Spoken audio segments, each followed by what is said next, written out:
Hello, my dear friends. It's great to see you again. I'm Stephen Clements, a writer, a gamer, and appreciator of big brain activities in general. And on this channel, I perform dramatic story readings, provide role-playing game and movie reviews, and I get to talk to interesting people. And in this episode, we're going to continue a dramatic reading of the life story of an interesting person, my Jewish hobo friend, Jeff Klitzner. If you have not seen the previous episodes, you could jump in here and still be entertained. But since we're several deep into an autobiography, they might help with understanding context, what's going on. So this time we've made it to Israel. We're going to go to yeshiva. And now we start chapter 14, Working for the Man. I get checked in with the school and was sent to the dorm. Lucky for me, I was placed in the penthouse, out of view of the Temple Mount from my room, and from the roof, all of the old city. I began going to basic classes, learning things that I should have known but didn't. They were extremely helpful, and they helped me learn that no matter my past, it's never too late to turn my life around.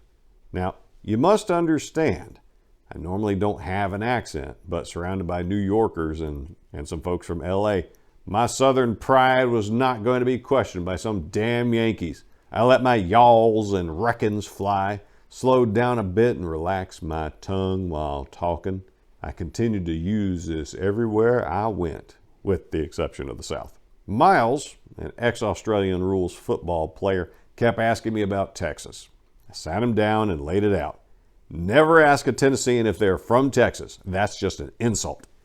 The sitting governor of Tennessee, named Samuel Houston, got drunk one day after his wife passed away, married some Indian squaw, and ran off to Texas to start a new country.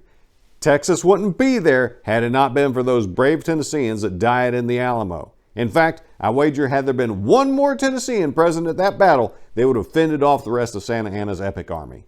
The lecture I gave convinced people I was a backwoods hick. No problem, I played it up, because I'd rather be a hick than a carpetbagging Yankee without common courtesy. Soon enough, people started calling me Tennessee. I didn't object, and in fact, I took pride in my new name.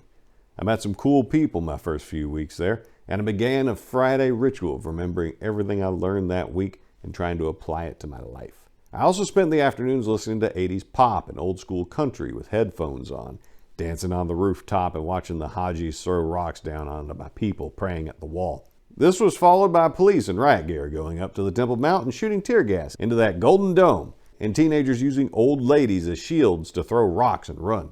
This happened every Friday. I considered myself to be a peaceful guy, following Rodney King's epic quote, "Can't we just all get along?" This, as I soon learned, wasn't an option, as I took my first bus ride on the public bus. I was on the bus for about 10 minutes before a soldier got on and said something to me. Once again, not breaking eye contact, I told him I speak English. He said, "Passport." I gave it to him, and he walked off the bus and motioned with his M16 to follow him. I got off the bus, and it leaves. Then comes the questions. "Who is your father? What does he do?" You know the drill. After about 20 minutes, he says I can go. And guess what? I don't have enough money to get back on the damn bus. I had to hoof it about 2 hours, but I made it, and I learned a lesson. Buses were going to be a pain in the ass, but not nearly as bad as walking everywhere. I spent my free time in the old city town square, people watching. Well, after a while, people became infatuated with the notion of a Jewish kid from Memphis, Tennessee. I soon began telling people I was from the home of the Messiah of rock and roll. Messiah meaning king, often misunderstood for Jesus. Either way, I was making friends, melting the ice with Israelis, but still getting yanked off buses and searched at nearly every turn. Then the holiday known as Purim came along, which is kind of like Halloween for Jews, as far as getting drunk and wearing costumes goes. I figured it's time I went for the gold. I went to an overgrown public garden in the old city and found some thorns. I made a crown out of weaving several branches together, and when I put it on, it even stuck me. Then I broke 2 big sticks and made a cross, attached it to my back with a belt, tossed my old poncho on, and put some nails in between my fingers. I made it into the yeshiva wearing this outfit, and half of the people were rather upset. The other half loved it. Then I performed a skit, thanks to South Park for the "Okay, everybody turn around. Behold, it's a miracle" move, as candy came flying down from the heavens. When I got done there, I began walking back to my dorm, when a soldier spotted me, started laughing, and begged me to let him lead me around the city at gunpoint. Very politically incorrect, but funny as hell. So I let him lead me, and soon the rest of his unit spotted me and joined the party. This was the last time I was harassed on a bus, or just for walking, minding my own business. A lot of people had a hard time with my accent because I took my time when I spoke. Like each word I said had a purpose and a meaning, not just cannon fodder like those fools from up north. Me and the British guys got along, as they didn't like New Yorkers any more than I did. And most of the people over 19 thought I was a genuine article. I devoted myself to learning, even while walking around and admiring the beauty of the land. Despite my apparent lack of civilized education, I was still capable of having a conversation in my head, debating what I had learned while walking and smoking a cigarette, which made asking questions later more fun, despite the craving for nicotine. Not to be all self-centered, but I was doing this because I wanted to be a better man. I know that concept escapes a lot of people, but I took it to heart. The idea that perhaps I could be a better man tomorrow than I was the day before, and I did my damnedest to make sure not to repeat the same mistakes day in and day out. I listened to the song Hurt, sung by Johnny Cash, on repeat in my head, and it gave me a new take on life. I remember my grandmother reminding me that money isn't the most important thing in the world, and if it ever became the only reason you're doing something, it will make you miserable. I remembered the fight that got me kicked out of Boy Scouts. It was an argument over who should be respected more, the guy flipping burgers at McDonald's or the rich guy who sits on his butt all day. Keep in mind, growing up without a father, I was automatically considered the evil one, and since I was poor, people had no problem with blackballing me. Money was never my driving force in life, but I still needed some. So I began babysitting and cleaning apartments, working anywhere I could so I could stay in Israel longer. If that makes me all about the money, I would ask you, did Bill Gates ever scrub toilets for a pack of cigarettes and some laundry money? I knew I could always call Big Mo, and the next day Western Union would have cash for me. But I also knew that lifestyle would kill me, one way or another, so I severed ties with a bunch of people in order to live a clean life, one that I could be happy with. Now, I met some guys who were devoted to helping me accomplish this goal, and others who reminded me of what I was missing out on. After a while, I shaved my beard. It was itching way too much for me to handle, but I kept the long hair. Remarkably, no more harassment from people, and somehow the girl who worked at the bagel shop was giving me the "I like you, but I don't speak English" discount when it came to coffee and bagels. Now, scrubbing toilets might not sound like fun, but I actually felt better about myself at the time. I would go out for pizza and beer from time to time, every now and then a Cuban cigar and a cheap bottle of vodka, then just howl at the moon while listening to some power ballads and trying to fix all the problems in the world. Life was good. From time to time, a new kid would come in and ask my story, which put me in an awkward place because I would tell my story and then the people would want to get blitzed with me. I would try to remind people that I wasn't doing that stuff anymore, but who was I kidding? I was one good scotch away from hitting on everything that walked. I had been invited to a wedding over my time there, and, well, the scotch was good. A nice single malt combined with cheap wine makes for one hell of a party. On the walk back with a few English soccer hooligans, we were rather loud and didn't care much for civility or people. It was close to 2 a.m, and we're all sitting around the square when I spot 2 ladies sitting on the other side of the square. I did what came naturally to me and waved them over. Being Israeli, they did get that I meant for them to come over, but they mocked my wave, so I went over and joined them. They were cool. One of them totally got my hippie persona, and she also went nuts for my accent. We exchanged numbers, and just my luck, she was stationed in the old city. This made life interesting for me. Being in a yeshiva and walking around the old city with some guys, and then a unit of girl soldiers would walk by all, "Hi Jeff, we love Jeff," and my personal favorite, "Jeff, come take tour with us." I would get a text with a mix of Hebrew and English words and a combination of lettering, which took me the better part of an hour to translate before responding. Then we would meet up and talk. She would teach me some Hebrew, and I would teach her some Southern folklore. It was nothing fancy. She was cute, but I was more interested in her than her looks, which was a step in the right direction for me. She would help with my reading and writing, and then we would just sit and look at the sky on top of some random building. Pretty soon, the girl from the bagel shop asked me out, and it was kind of the same deal. I felt like crap kind of dating 2 girls, but not really dating anyone. This made yeshiva life difficult because people thought I was chasing tail. If I was chasing tail, I would have never been seen near the yeshiva or talking to anyone wearing black. It just happened that I wasn't one of those guys who pretended that women don't exist when they were going out of their way not to look or talk to them. I would talk to anybody, and if they had a cigarette or bottle, I'd be theirs all night. Still, I showed up the next day and gave my undivided attention to the rabbis, trying to internalize the lessons of the day. I never claimed to be perfect. It just so happened I was going out with both girls, and they both knew what was going on, but weren't fussy about it. It was just whatever it was. Whatever. I love those two words. With those two words, I picked a fight with a guy, and instead of me getting a punch or kick thrown at me, a soldier walked up and ordered him to take a hike, and then bought me a shot. I'd never met this soldier before, but he knew me. He had seen me on the tours around town that were meant for soldiers only. He laughed, and we talked over a beer. He informed me that he had to transfer my soldier girl because it was time and she didn't want to tell me, so he volunteered to break the news. However, I was invited to the base for her going away party the next night. Me and the bagel girl were still tight, and we were smoking the hookah in the middle of the afternoon when the soldier girl came running up to me, crying on my shoulder. It turned out Yasser Arafat had died, and war was going to start, or at least she thought, and she was very worried. Now me, I can't stand the notion that a terrorist could win the Nobel Peace Prize. She was so worried she was shaking. The three of us went on a walk, talking and joking, trying to lighten the mood.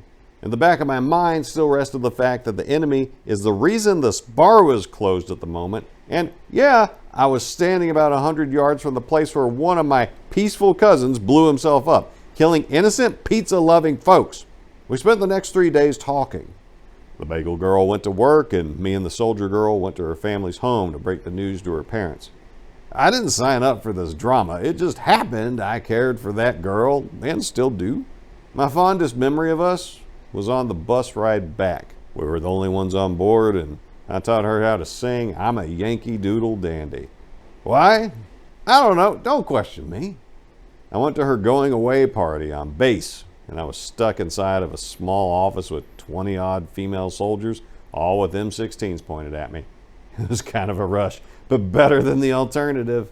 She spoke her parting words to the group and told them they had to take care of me and not to let the Arab police force get on me for smoking hash, because if I had some, I would share it with them.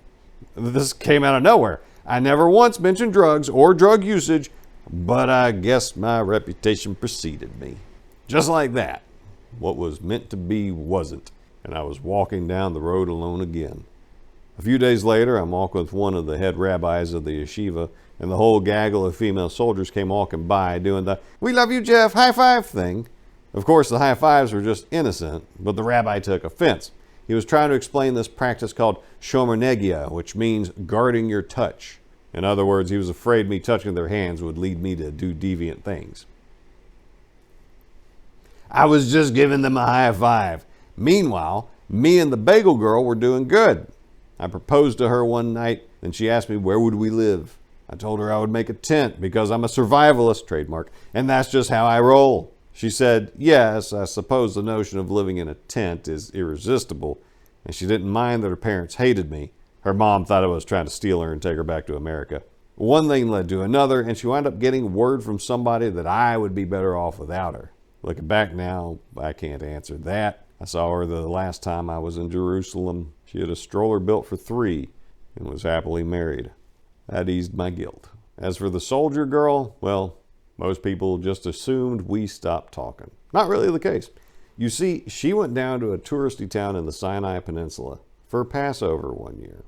Well, it just so happened that so did one of those filthy Arab scumbags with bomb and nails attached to his chest went down there too. She's alive, but the most peaceful person I had ever met was left with half of her face and only a quarter of her eyesight. She isn't the same person and won't be. The last time we talked, she told me about her living nightmare, which reminded me of a scene from Apocalypse Now. She now lives in a constant terror that forced her into a mental hospital. For this alone, I want to kill all the pig-faced, goat-humping, elephant-breathed Muslims in the world, but that wasn't her way. She didn't understand war, nor did she want to. In the words of John Lennon, her philosophy sounded something like the lyrics to "Give Peace a Chance." That's what she would have wanted, and for that, I hold my rage inside whenever I see one of those camel jockey, wife-beating shit-for-brains Muslims walking around. It's still a painful subject for me every now and then. In my time there, I met several people and learned more and more about my history, which enabled me to learn about myself. And soon I began to really understand the lessons that were handed down from generation to generation.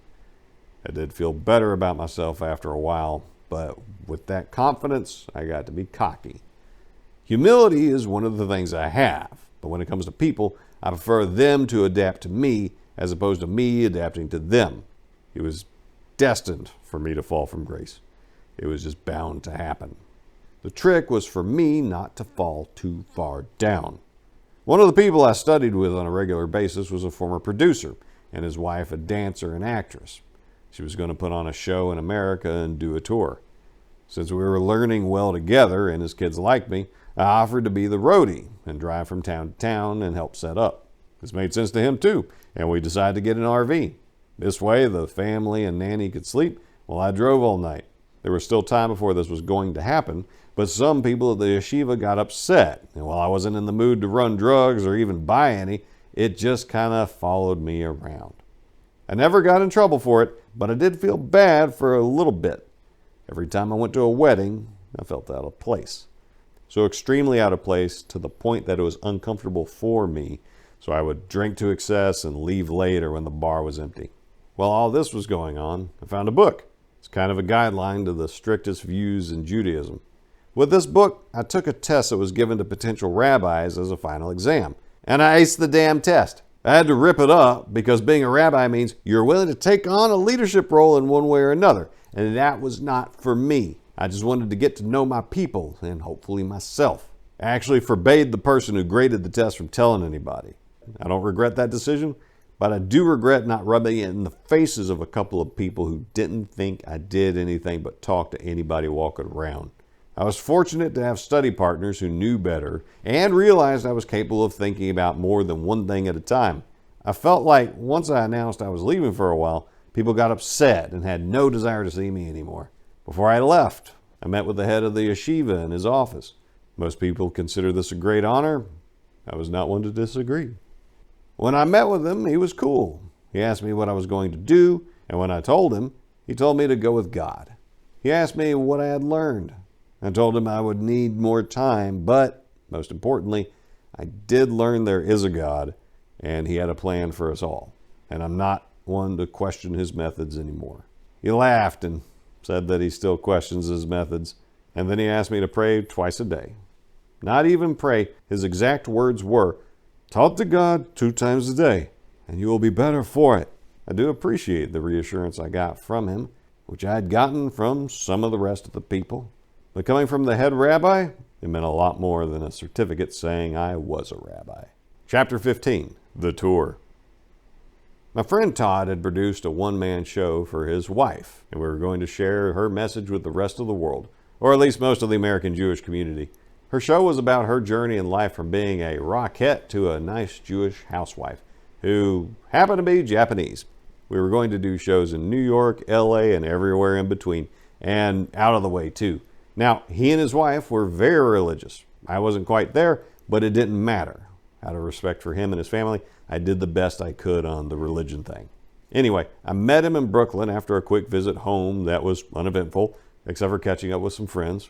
Off to the Big Apple, a place I hadn't been to since I was like 12, and for good reason. I didn't like the place or the people. I was always a fish out of water, and the thought of driving around town scared me.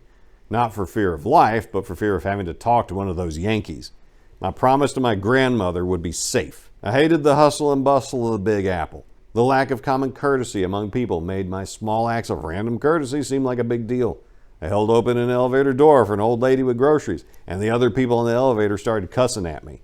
I opened a door for a lady walking into a Starbucks, and that was a no-no, I found out, because she gave me some women's lib crap. We started off by driving a cargo van around getting ready for the trip. It took a while. Todd wasn't an easy person to work for, but I knew that he wasn't really a jerk. It was just the job. In fact, he fired a girl before she even started and hired a nanny within a few days because the first lady didn't like kids. This made life easier, but meant I had to do all the setup, driving, some promotion, and most importantly, watch the two kids during the show. Now, I was intimidated by the RV and 7-foot trailer at first, and in the city, it was a nightmare. Soon, I came to grips with the situation. I was bigger than the other cars, and I didn't care if they weren't going to let me over because they would. Before a show, I found a parking spot right in front of the building, took up 5 metered spaces, and when a meter maid came walking by, I just put quarters in all the meters just in front of her. It was funnier at the time because my orange hair was flowing through a bandana, and she yelled at me for taking up all the spots. Then she asked me where she knew me from. She said, "You're an actor, aren't you? I saw you in a movie. Which one was it?" I decided it would be cooler to tell her I was in a bad movie. This way it wouldn't matter much. She wouldn't want to go get the movie and find out I was full of shit. It hit me. I told her I was in the whole 9 yards with that guy from Friends. She asked for an autograph, and I gladly gave her my mark and went for a walk. The next thing I know, we were just outside of Boston on the way north. We were staying at people's houses on the Sabbath and visiting different communities. After a while, I got tired of telling my story, so I'd try not to get too close to the people we were staying with. We were on our way towards Canada for a show in Montreal and then to Toronto. Now, I would get a few days off from time to time, and when I did, I played my favorite drinking game. I called it Subway Roulette. I would get an all-day pass, hop on a random train, get off, find the nearest bar, pound a beer, and hop back on the subway. After 7 or 8 stops, hop off and enjoy the place I was at. I had a blast whenever I walked into a new bar. People would stare at me kind of funny, and in Canada, I reminded them they picked the wrong person to mess with. Some old guy made a comment about my shirt which read, "Jesus did it for the chicks," and I threw an empty bottle of Molson's Import at his head. He started to charge and I stuck my foot out as I sidestepped, and he went face first into the ground. I politely stuck my foot on the back of his neck and asked him if he wanted to go outside or buy me a beer. He bought me a beer, and the southern accent got me invited back to someone's house. This was just flat out weird. I had my beer goggles on and the place was dimly lit. Anyway, back at her house, I was about to join her in the bedroom when I realized she wasn't a tasty senorita, she was a senior citizen. I went to the bathroom, looked in the mirror, and made a dash for the door. Now, having to put my snow pants and boots on made it interesting as I could hear her calling my name as I fell down the stairs while pulling my snow pants up. I landed rough, but it was better than the alternative. Montreal in February had snow piled about 15 feet on the side of the roads, and the salt on the ground would tear up carpet and the bottom of your shoes. I started back to the place I was staying, only I forgot how to get back, so I rode the train and played my game a little longer. Then I walked into a strip club, just because I could, and had nothing better to do, since I wasn't sure where else to go.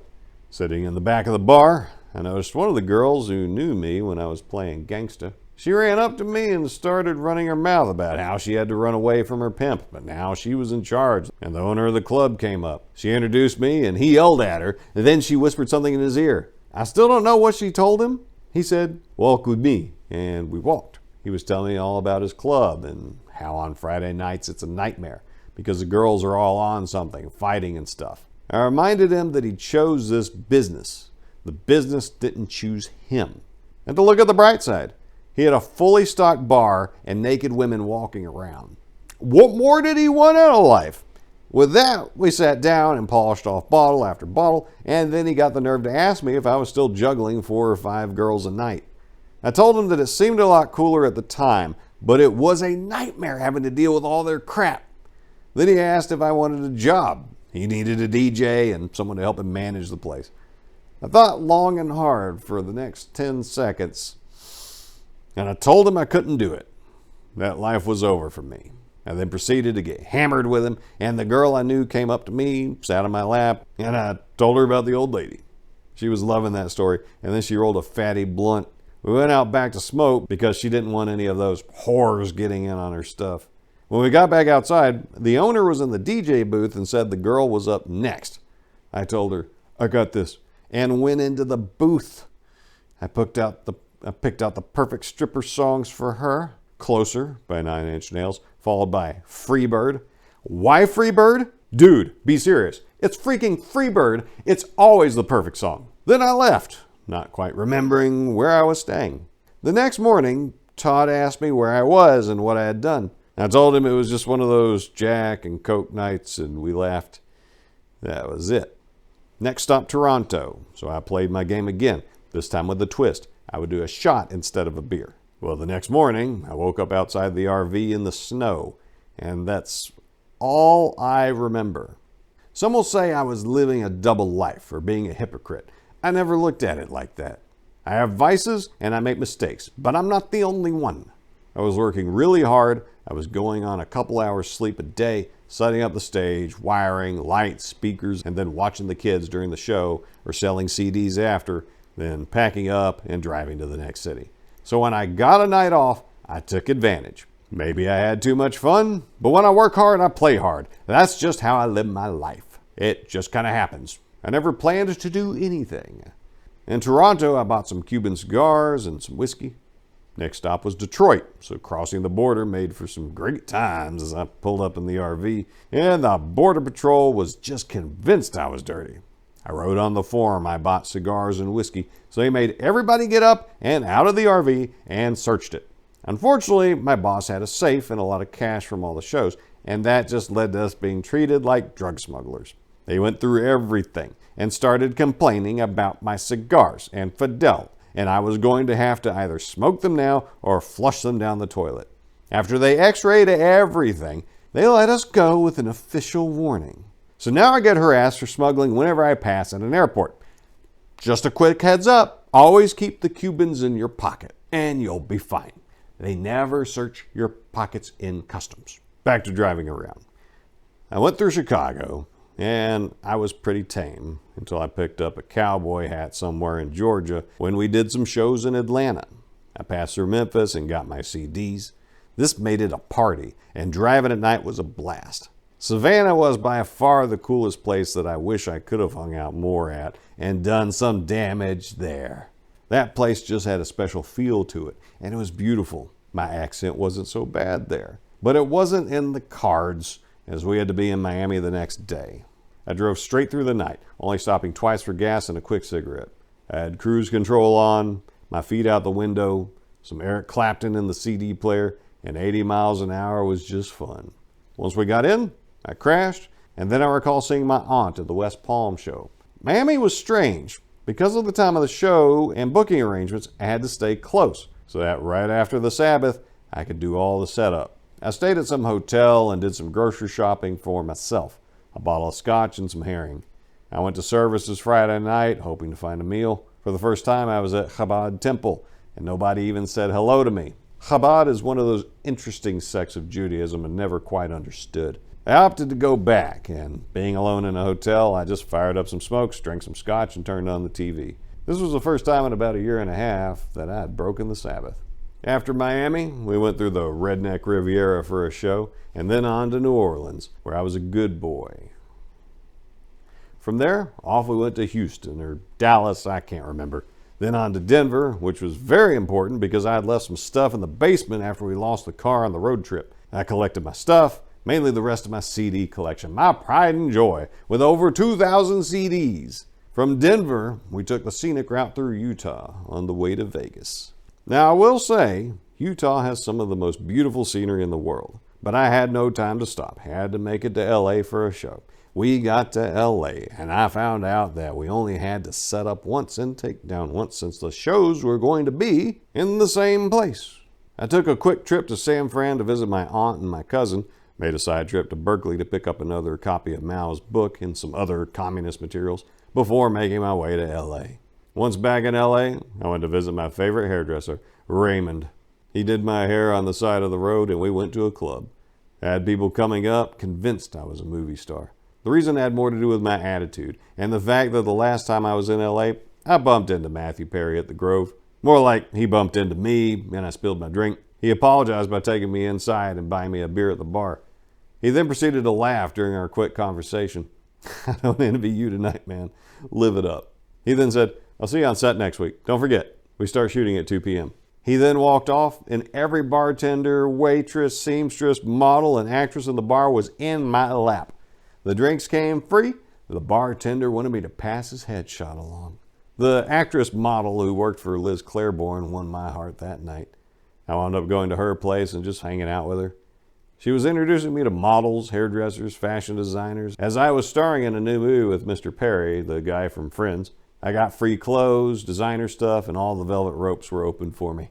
I went into a club with her, and they sat us in a booth next to Leonardo and Toby.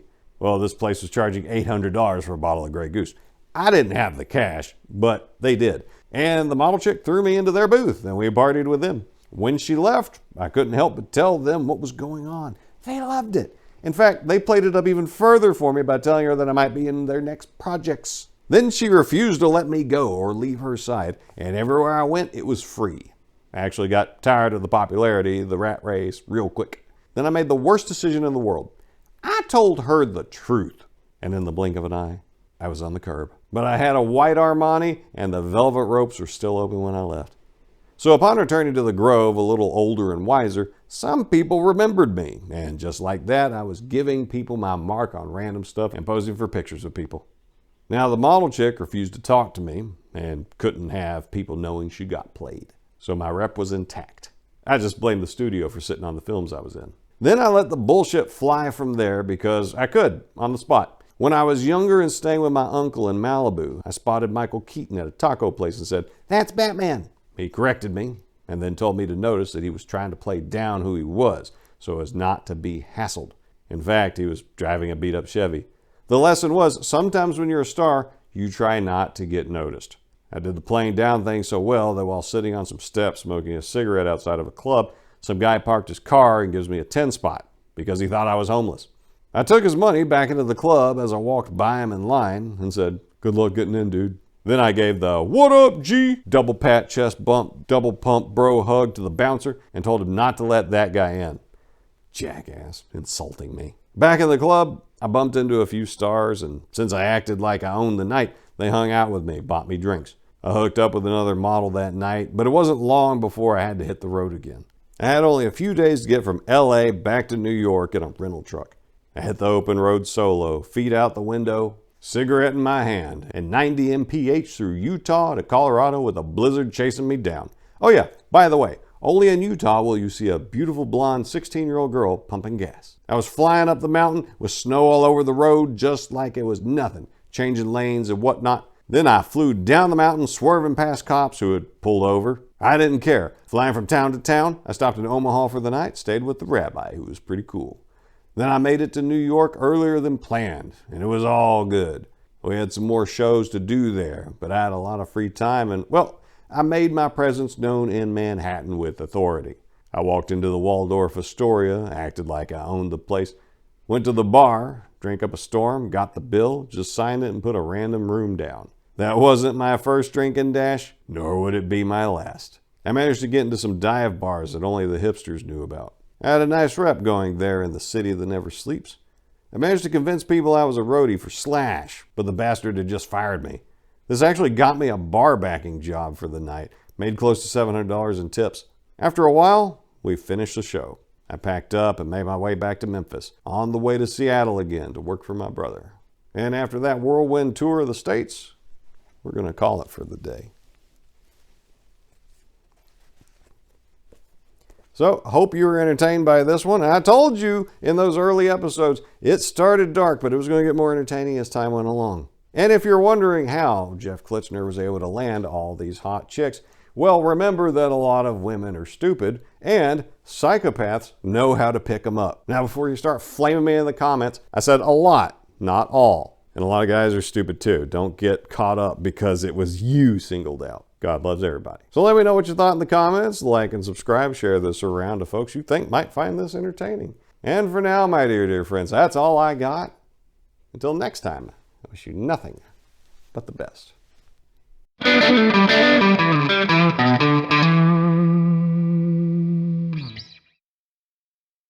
Such as this being a working, editing, review, and read of this, because I'm updating the manuscript to take advantage of the years of editorial experience I've gained since this first came out, and it's been a few, so I can give this story the best presentation I can to the reader. And a little bit of advice for my editors out there. I had seen a review on Goodreads about Call Me Tennessee saying that while this person was heartbroken to finally read this because they knew Jeff in life, because while the story was heartbreaking for this person to read, the editing was pretty crap. Well, I blew that off at the time because the person who wrote that review I know personally, and she's a Jezebel that broke up a marriage. So objectively, she was an awful person. But she wasn't wrong. My editing was crap. So even if somebody you don't like is giving you criticism, sometimes you should check that out. Because that's been a few years, and an inferior version of this has been out there all that time. Now, if you have one of the older editions, or if you buy this before the fully updated version is put out, just let me know. Give me a proof of purchase. I'll send you the updated PDF for free. And that's good for as long as I'm alive and able to send people updated versions of this book, along with my others.